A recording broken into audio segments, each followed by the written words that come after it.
Hello, my name is Claire, and this year I have read less than one book a month. For quite a few years now, I've been doing a video at the start of the new year talking about my favourite books of the previous year. And this year, I can't do one. When I realised how many books I'd read this year, my first feeling was feeling completely ashamed, and that I couldn't count myself a reader anymore because I haven't read enough. And then I realised that the fact that I'm worrying about not having read enough or not having read enough to be considered a reader means I am a reader, because otherwise I wouldn't be worried about such a pointless thing. I could sit here and make a weird apology video and list mental health or bereavement or moving house or working late, but who am I apologising for? The real reason I haven't read that many books this year is because I discovered my love of true crime podcasts. Yes, I have spent all of the hours and minutes that I could be reading listening to every single episode of My Favourite Murder. And do I regret that time? Not a bit. The main reason I feel guilty about not having read enough this year is because of this.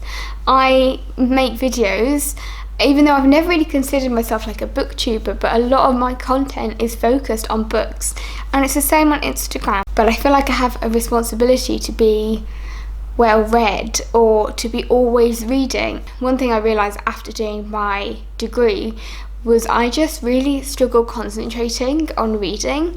My mind is very busy and I often like to do a couple of things at once, and that's why podcasts are perfect for me, and audiobooks. For a long time I always used audiobooks, but just because of money, having that extra disposable income for Audible hasn't been a thing this year. And when I was at university, reading was much more of an active experience for me because I was annotating and researching and really thinking about it.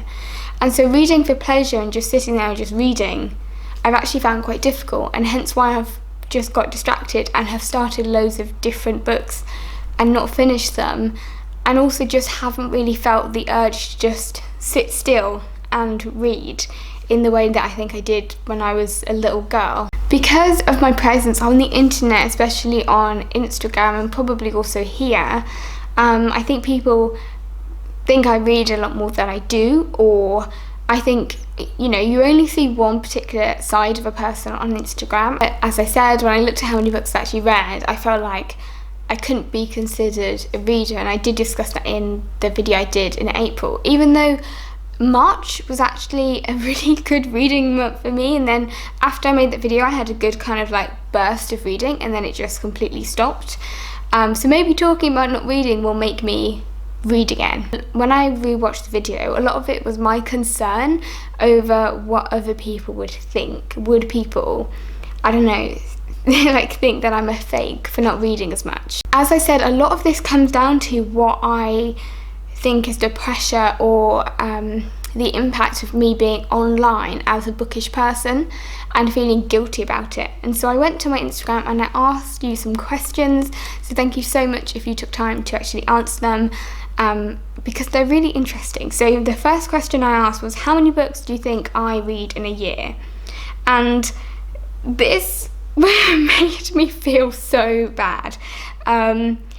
People on average think that I read 50 books in a year, and I don't think I've ever read 50 books in a year, apart from when I was at university. It's been quite a while actually since I've been documenting my reading and counting how many books, just because I wanted to take that pressure away. And actually I think that has helped, but it certainly hasn't made me read anymore. The second question for me was the most interesting one, which was, how many books do you think a person who considers themselves to be a reader reads in a year? Out of all of you who answered, people think you need to read an average of 12 books a year to be a reader. What was so interesting about that question, obviously, because the majority of the answers to that question couldn't really just be contained in how many books do you think, and all of your responses were really, really interesting. And a lot of you said you have to read one book a year, and anybody who shows an interest in books can be a reader. And so there really were two types of answers in this question. It was either like 0 or 1 or quite a high number. Answer from Rebecca, who said it's not about the number, it's kind of about your enjoyment of it. And for me, that hit the nail on the head, because I think you will know if you consider yourself a reader. You'll know if you're a reader, because if you are, you know, when you're reading a book, loving it, for me that's what makes someone a reader. And I don't think you can ever attach a numerical number, because I think a bit like this year, you know, and in past years, especially last year, like my mental health had a really big impact on my ability to read.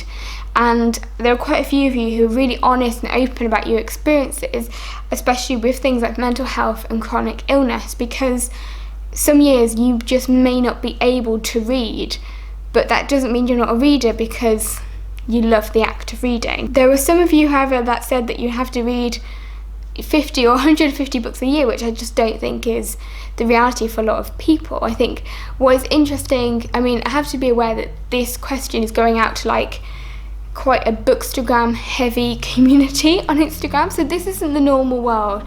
The majority of people in the UK do not read like 12 books a year.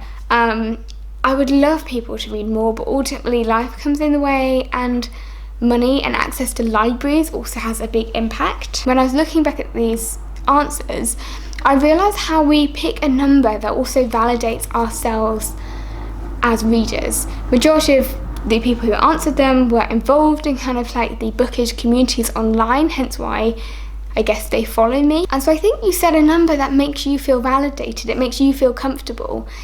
You might pride yourself on being a reader. So with some answers I did feel like there was a little bit of gatekeeping, because if you find that word, like that identifier to be important to you, you want to make sure that you can be classed as it. It also brings up the question then of who we're leaving out as well.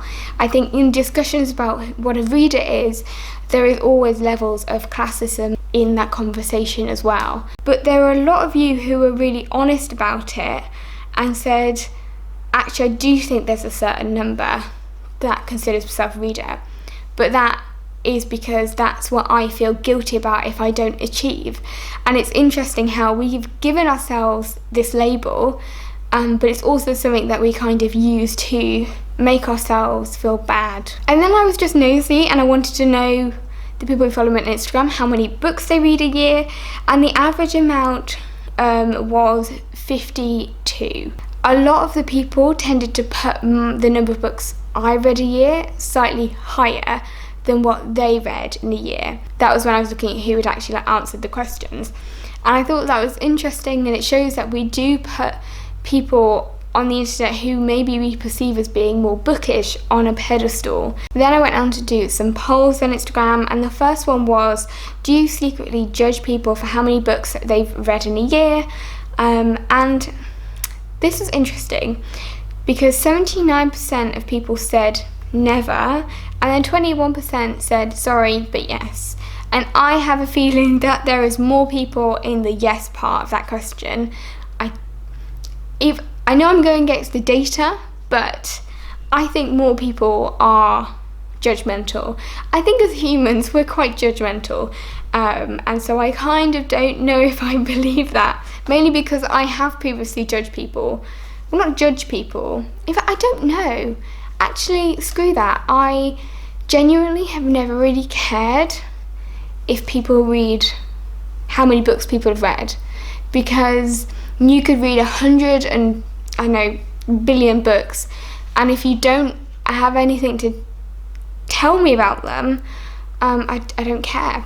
So maybe people don't. I guess I don't really care about numbers, and I also understand why people don't read. So actually, yeah, maybe completely just go back on myself. Then I asked, would you rather read 55 books you quite enjoyed or 5 books you really enjoyed?